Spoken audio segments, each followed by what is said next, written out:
bringing joy to others. That's what Michael was all about. Neverland was the place where Michael came to escape reality, but it was also the place where reality came crashing down on him. And after that, Michael's life and Neverland were never the same. To the world, Neverland Ranch was a physical manifestation of Michael Jackson's psyche. A $100 million fantasy designed to defy reality. But today, the music is dead, the rides are gone, and the gates are locked tight. The exotic animals have been evicted, the train station stands empty, and the laughter has been replaced by an eerie silence. What was once a utopia is now a ghost town, sold for pennies on the dollar. But the collapse of Neverland isn't about real estate. It exposes a heartbreaking truth. This kingdom wasn't a playground. It was a fortress built to protect a stolen childhood. A fortress that couldn't stop the real world from finally breaking in.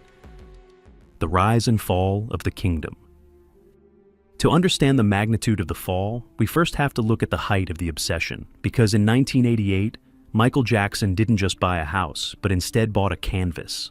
He purchased the Sycamore Valley Ranch for a reported $19.5 million.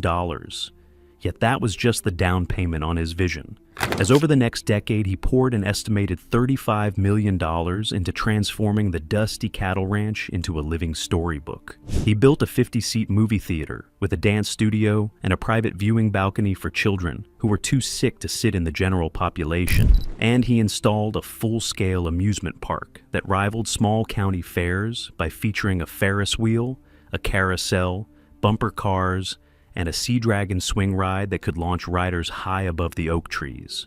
But the true scale of the operation was in the infrastructure that no one saw, because he built a zoo that housed elephants, giraffes, tigers, and orangutans, which required a staff of specialized veterinarians and keepers who were on payroll 24 hours a day.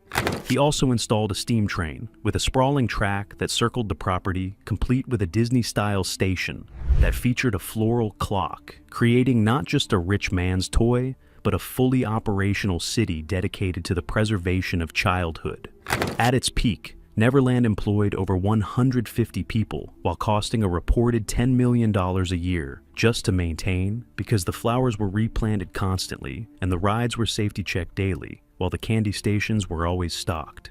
The attention to detail was obsessive, as the main house, which was a 12,000 square foot Tudor-style mansion, was filled with parquet floors taken from French chateaux and outfitted with a secret room hidden behind a closet door. The grounds were manicured to perfection, with hundreds of thousands of annual blooms, planted to ensure that no matter the season, the ranch was always exploding with color, as it was designed to be a place where time stood still, and a bubble where the harsh realities of adulthood could not enter. But bubbles by their very nature are fragile.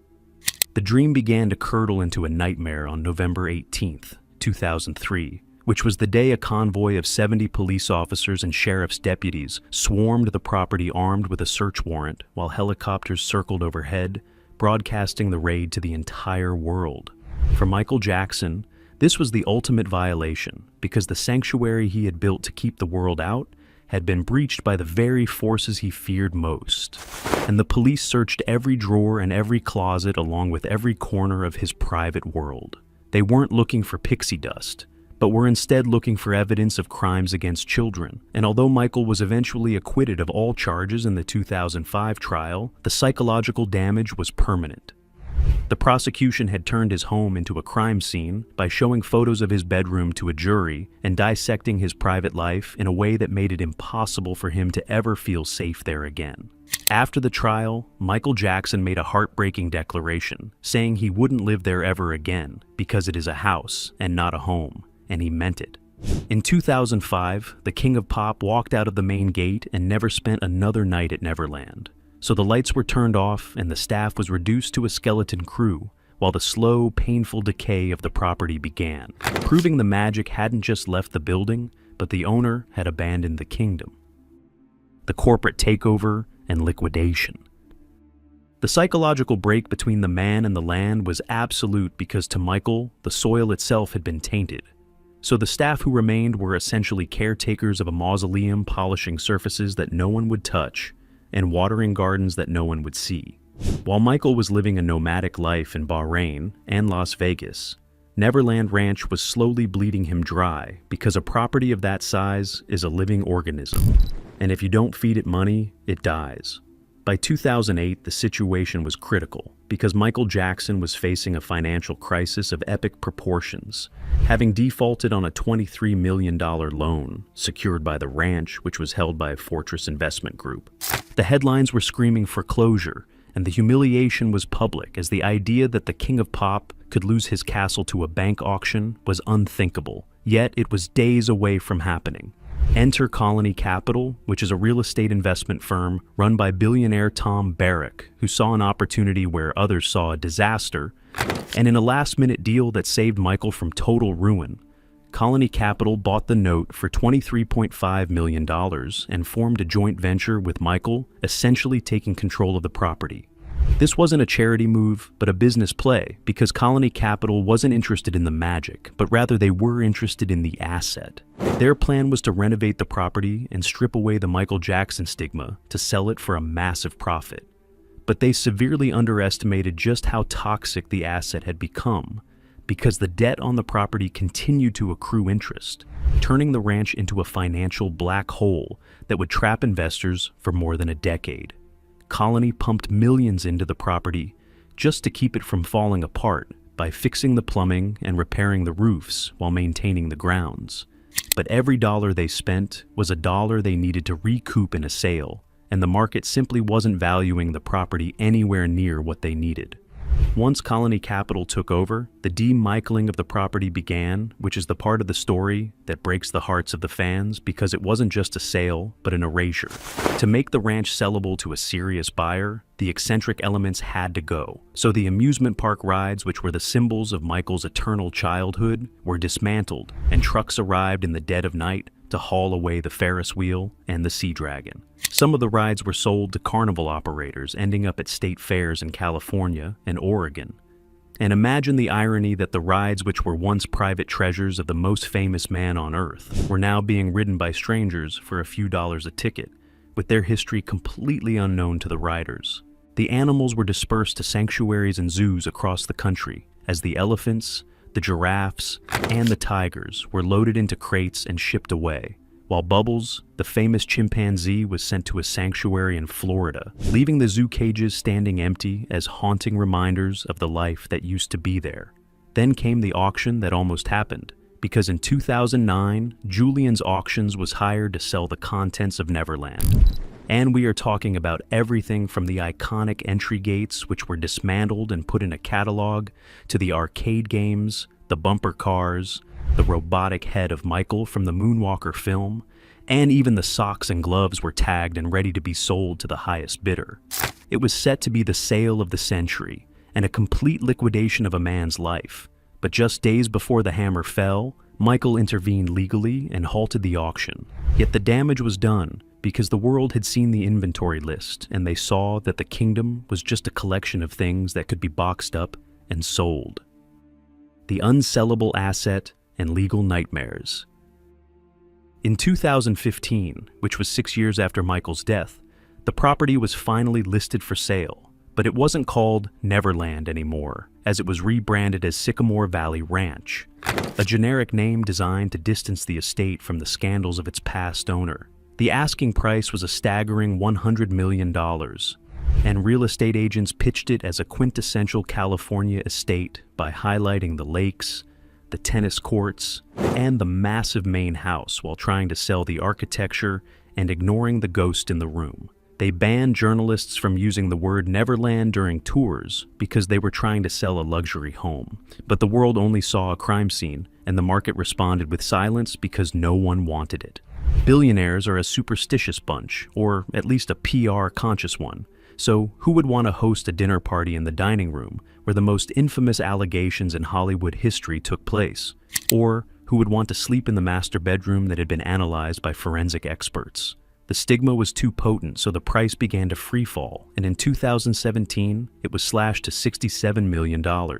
Yet still there were no buyers, and by 2019, the price had plummeted to $31 million. That is a 70% drop in value, which was a humiliation for the estate and for Colony Capital, and the property sat on the market like a cursed object, accumulating dust and maintenance costs, proving that you can rename a tragedy, but you cannot erase it. A question that fans have asked for years is, why didn't they just turn it into a museum? Or why didn't Neverland become the next Graceland, which is a pilgrimage site that generates millions of dollars a year for the estate? The answer lies in a boring but brutal reality called zoning laws. Because Neverland Ranch is located in Los Olivos in Santa Barbara County, which is not a commercial zone, but an agricultural preserve protected by something called the Williamson Act. The roads leading to the ranch are narrow, winding two-lane country roads designed for horse trailers and tractors rather than tour buses.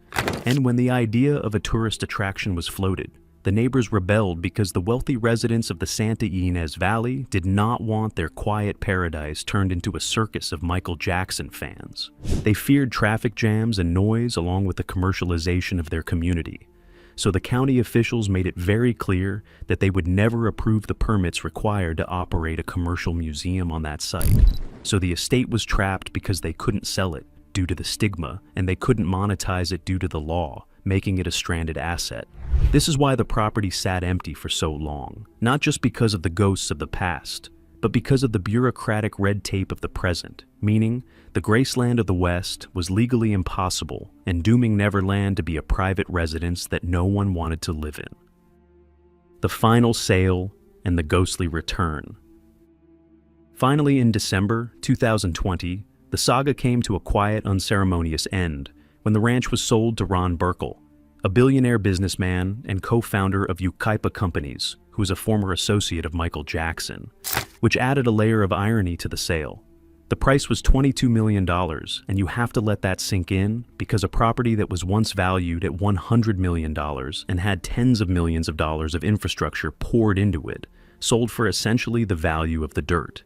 It was a fire sale because Burkle didn't buy it for the legacy, but bought it as a land banking opportunity, seeing a cheap asset in a high-value area and pouncing. Under Burkle's ownership, the ranch has remained quiet as he hasn't turned it into a museum or a resort, but has simply held it. And while there are reports of renovations such as fixing the roof of the train station and replanting the gardens, the Neverland we knew is gone, and it is now a private investment holding and a line item on a billionaire's balance sheet. But the story has one final bizarre twist, because in 2024, the ghost returned. As for the filming of the upcoming biopic Michael, production crews descended on the ranch, and for a few brief weeks the clock was turned back. They rebuilt the amusement park rides and brought back the popcorn stands while recreating the magic for the cameras. And aerial photos showed the Ferris wheel spinning once again like a zombie-like resurrection of the dream. But as soon as the director yelled, "Cut," the illusion vanished because the rides were likely props or temporary rentals. So the activity ceased and the ranch returned to its silence. It was a stark reminder that Neverland is now just a set piece and a hollow shell that can simulate life, but can never truly sustain it again. The unsustainable fantasy. So, why is Neverland Ranch closed for good? It isn't just because of the money, and it isn't just because of the scandals. It is closed because the fantasy it represented was unsustainable. Michael Jackson tried to build a world where childhood never ended, but the real world with its lawyers and its debts eventually crashed through the gates. The physical decay of the ranch parallels the tragic trajectory of Michael's own life, involving a meteoric rise and a period of untouchable magic, followed by a slow, public, and painful disintegration. Today, the property stands as a monument to the danger of unlimited dreams, because it is a beautiful piece of land in California, but the soul of the place died the moment Michael Jackson walked out in 2005.